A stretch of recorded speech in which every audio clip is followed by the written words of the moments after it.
Dari sejumlah pilkada yang akan digelar serentak di sejumlah provinsi besar, pilkada Jawa Tengah terbilang masih minim memunculkan sosok. Namun belakangan sedang ramai dibicarakan publik soal beredarnya video Bupati Kendal, Diko Ganinduto, bersama dengan selebritas Raffi Ahmad yang sedang mengambil sesi foto di media sosial.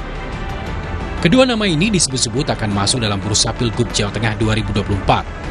Dalam sesi foto, keduanya tampak melakukan salam komando menggunakan pakaian serasi bernuansa putih serta berpeci. Diko sendiri merupakan kader Partai Golkar yang pernah disebut namanya oleh Ketua Umum Partai Golkar Erlangga Hartarto sebagai salah satu bakal calon potensial Gubernur Jawa Tengah yang akan diusung di Pilgub Jateng.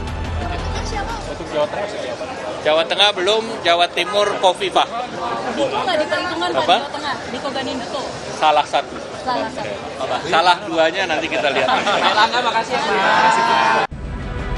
Poster dan baliho Diko Ganinduto mulai ramai tersebar di sejumlah wilayah di Jawa Tengah. Bahkan di Kendal, Jawa Tengah, politisi Partai Golkar ini telah menyebar poster dan balihonya hingga ke pasar dan desa-desa pelosok.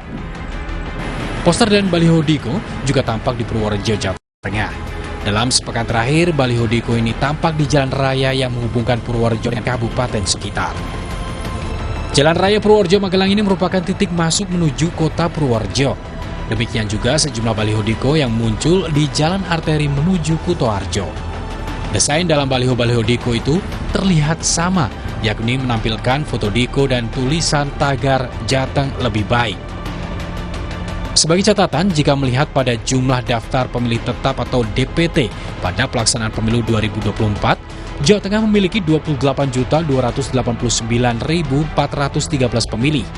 Kini jelang Pilkada Jateng, KPU masih melakukan pencocokan dan penelitian kembali terhadap jumlah pemilih di Jateng ini.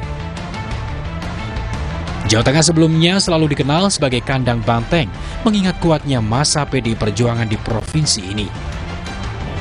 Lalu, benarkah kemunculan sosok Diko Ganinduto ini jadi pertanda berubahnya peta politik di Jawa Tengah? Tim Liputan Kompas TV.